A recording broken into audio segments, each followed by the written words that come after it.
बच्चों, आज हम लोग संस्कृत दिग्दर्शिका के सबसे महत्वपूर्ण पाठ सुभाषित रत्नानी को पढ़ेंगे। सुभाषित रत्नानी यानी रत्नों के समान सुंदर वचन। इसमें जितने भी श्लोक हैं सब श्लोक में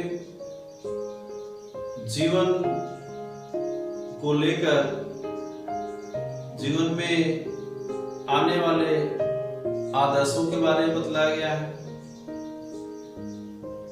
जितने भी श्लोक हैं सब रत्नों के समान अमूल्य हैं।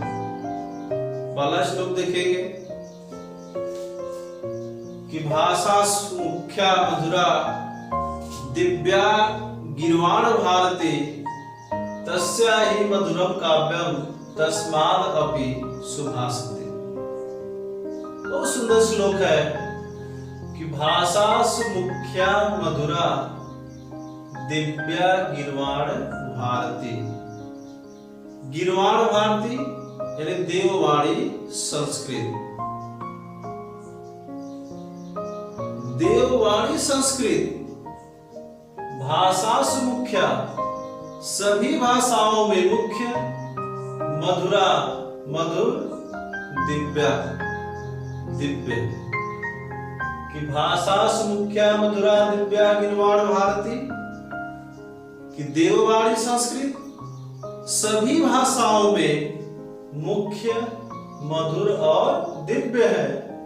तस्या ही मधुरम काव्यम, उससे मधुर उसके काव्य हैं। तस्माद् अपि सुभाषितम, और उससे भी मधुर उसके सुंदर वचन है।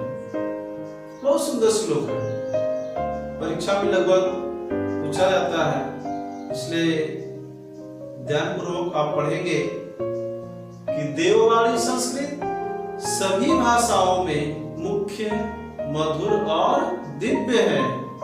उससे मधुर, तस्या ही मधुरम काव्यम, उससे मधुर उसके काव्य हैं। तस्माद् अपि, और उससे भी मधुर सुभाषितम, उसके सुंदर वचन है। एकदम आसान है कि देववाणी संस्कृत सभी भाषाओं में मुख्य, मधुर और दिव्य है। उससे मधुर उसके काव्य हैं और उससे मधुर उसके सुंदर वचन है। दूसरा श्लोक देखेंगे। इस दूसरे श्लोक में सुखार्थी और विद्यार्थी दोनों के बारे में बताया गया कि जो विद्यार्थी है उसको सुख का त्याग करना चाहिए और जो सुखार्थी उसे विद्या का त्याग करना चाहिए। बड़े सुंदर ढंग से इस श्लोक को चित्रित किया गया कि सुखार्थिनो कुतो विद्या, सुखार्थी को विद्या कहां। सुखार्थी यानी सुख चाहने वाले को विद्या कहां। कुतो विद्यार्थी न सुखम, और विद्यार्थी को सुख कहां। दोनों चीजें बताई गई। सुखार्थी यानी सुख चाहने वाले को विद्या कहां और विद्यार्थी को सुख कहां। सुखार्थी वा तजेत विद्या, सुखार्थी को विद्या का त्याग करना चाहिए। विद्यार्थी वा तजेत सुखम, और विद्यार्थी को सुख का त्याग करना चाहिए। अभी आप विद्यार्थी हैं, लाइफ में परिश्रम करिए। जितना अधिक आप परिश्रम करेंगे उतना ही लाइफ में आप सफल होंगे, क्योंकि ये प्रमाणित है कि सोने को जितना ही तपाया जाता है उतना ही खराब होता है। तो विद्यार्थी जीवन है। विद्यार्थी जीवन में आप अपने आप को जितना ही तपाएंगे उतना ही आप अपने आप को खरा पाएंगे।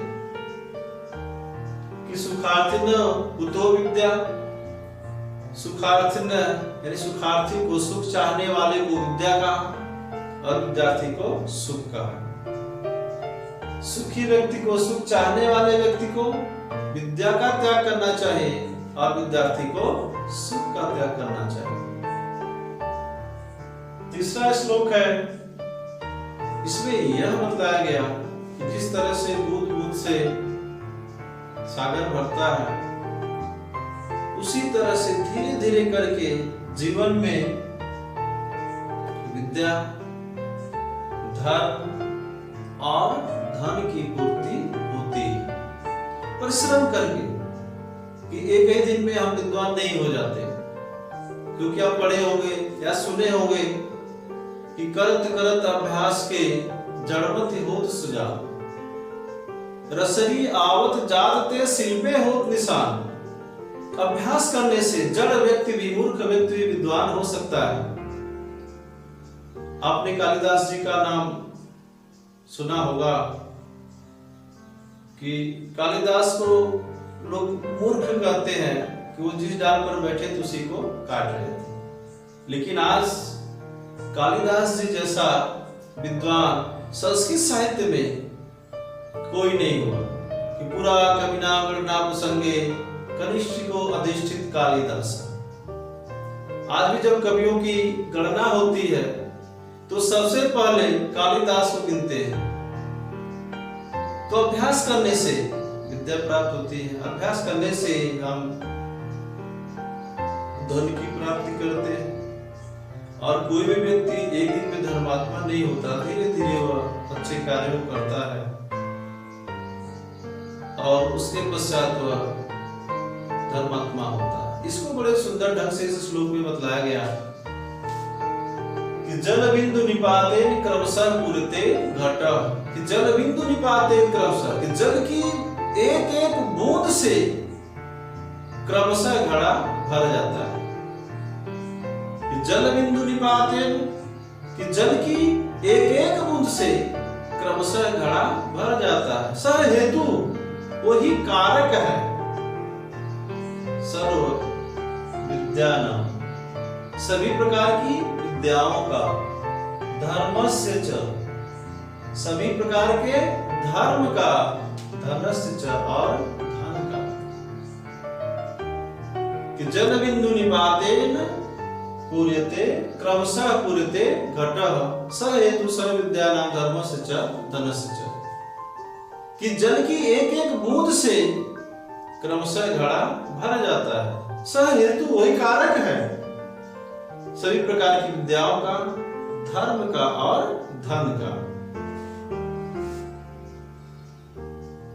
चौथा श्लोक है, इसमें विद्वान व्यक्ति और मूर्ख व्यक्ति दोनों के बारे में बतलाया गया कि विद्वान व्यक्ति के पास समय है तो उस समय का कैसे सदुपयोग करता है, और मूर्ख व्यक्ति के पास समय है तो उस समय का कैसे वह दुरुपयोग करता है। दोनों को एक साथ देखे कि काव्य शास्त्र विनोदेन कालो गच्छति धीमताम्, धीमताम्, जो विद्वान व्यक्ति है उसका समय काव्य शास्त्र विनोदेन, काव्य शास्त्र के विनोद में, विनोद अध्ययन में व्यतीत होता है।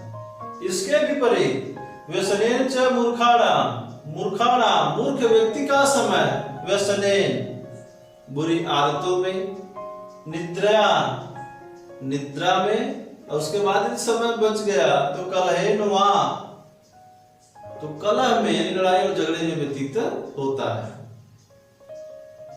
यानी विद्वान व्यक्ति का समय काव्य शास्त्र के विनोद में व्यतीत होता है, और मूर्ख व्यक्ति का समय व्यसन में, बुरी आदतों में,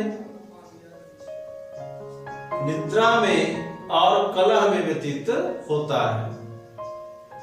और नंबर 5 श्लोक आप देखेंगे, ये तो सर्वोपरि है, खासतौर से विद्या के बारे में ही बतलाया गया है।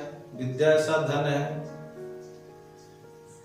जिस धन को प्राप्त कर लेने पर किसी और धन की आवश्यकता नहीं होती, और यह ऐसा धन है कि न चौरहारम न राज्यहारम न प्रतिभाज्यम न च भारिकाय।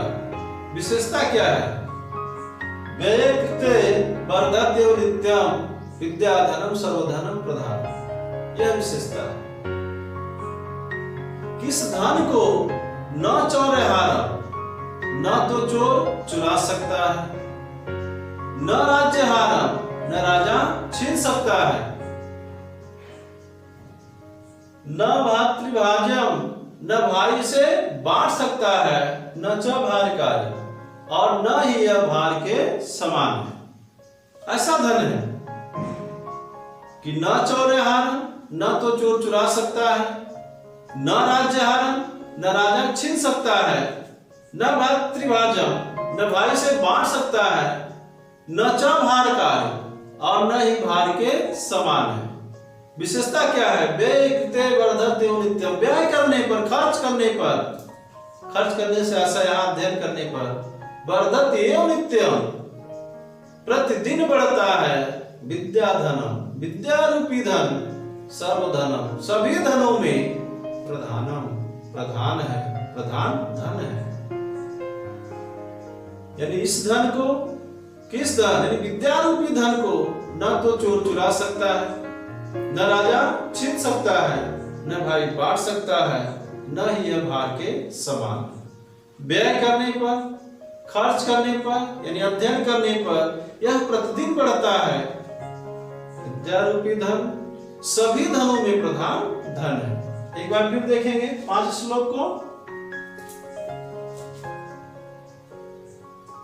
भाषा मुख्या मधुरा दिव्या गिरवाण भारती, यानी देववाणी संस्कृत सभी भाषाओं में मुख्य, मधुर और दिव्य है।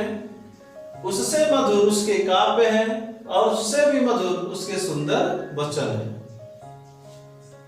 दूसरा श्लोक, सुखाचिनो कुतो विद्या, यानी सुख चाहने वाले को विद्या कहाँ, और विद्यार्थी को सुख कहाँ। सुखार्थी को विद्या का त्याग करना चाहिए, और विद्यार्थी को सुख का त्याग करना चाहिए। तीसरा श्लोक, कि जल बिंदु निपातेन क्रमशः पुरते घटा स हेतु सर्व विद्यानां धर्मस्य धनस्य च, कि जल की एक एक बूंद से क्रमशः घड़ा भर जाता है, वही कारक है सभी प्रकार की विद्याओं का, धर्म का और धन का। चौथा श्लोक देखेंगे कि जब विद्वान व्यक्ति के पास समय होता है तो कैसे इसका सदुपयोग करता है। कि काव्य शास्त्र विनोदेन कालो गच्छति दीप्ताम, यानी विद्वान व्यक्ति का समय काव्य शास्त्र के विनोद में व्यतीत होता है।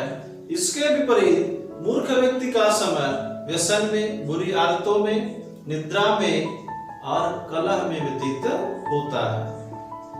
नंबर 5 है विद्या रूपी धन ऐसा धन है, इस धन को न तो चोर चुरा सकता है, न राजा छीन सकता है, न भाई बांट सकता है, न ही यह भार के समान है। व्यय करने पर, अध्ययन करने पर प्रतिदिन बढ़ता है। विद्या रूपी धन सभी धनों में प्रधान धन है।